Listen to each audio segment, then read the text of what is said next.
Isang napakagandang araw sa ating lahat mga kadolo. So, nandito tayo ngayon sa tanim natin na patula mga kadolo na kung saan ay mag-harvest tayo, no? So, yun, marami po yung kanilang bunga mga kadolo, no?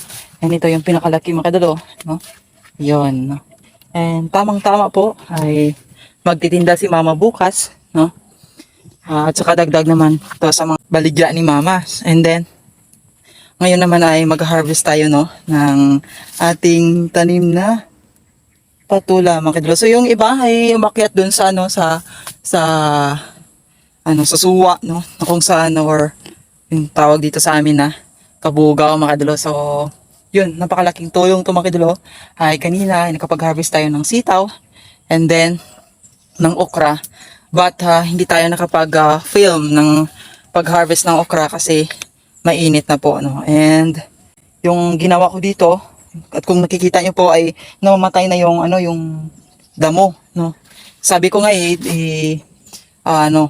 sprayan ko ng pangpatay ng pesticide kasi sobrang kapal ng damo dito mga kadolo. Sobrang hirap na bunutin kapag ganito ng yung kanilang gamot ay lumalaganap na sa buong space ng ating tanim na patula. And samahan niyo ako mga kadolo sa pag-harvest and tara, let's go!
Ito na yung ating na-harvest, mga kadolo.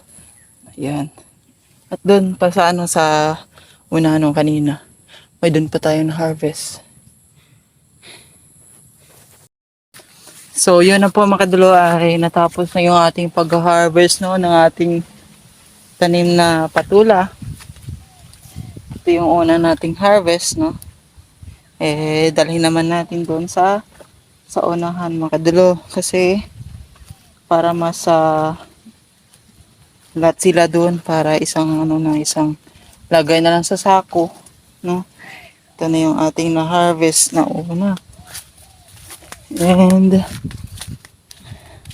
thankful naman ako kasi yung nasprihan natin ng pesticide, no. Pesticide ba? Pesticide. Namatay naman. And yun. Ito na yung ating na-harvest, no? Yun. Pakarami po mga kadolo. Kinikita niyo po. And yun. Ito yun ang ating na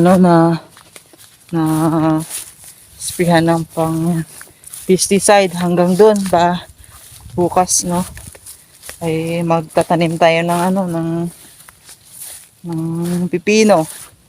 Hanggang doon sa unahan yung ating sprayan nung nakaraan. Ito yung dating pinipitsahan natin. Ito yun ang situation ngayon. So, di muna ako magpipitsay ngayon kasi ano, sobrang hirap pagpataba ng ano, ng pitsay, no? And yun, doon yung aming tanim na bagong okra, mga kadalo. At namumunga na doon. Di ko po kayo na ano, na-update kasi sobrang busy po doon sa baba. Tapos pag natapos ako doon sa baba, pupunta naman ako dito para mag ano, mag mag maggapas ng damo, mga kadalo. So ako po ay magpapaalam sa ngayon, mga kadalo, no? And dito na po nagtatapos yung ating vlog, no? And ako po yung kay Dulo, and huwag kalimutan din mag-like and share and comment sa ating YouTube channel, no, Matiam TV. And ako po yung magpaalam na muna, and see you in my next vlog. Bye bye.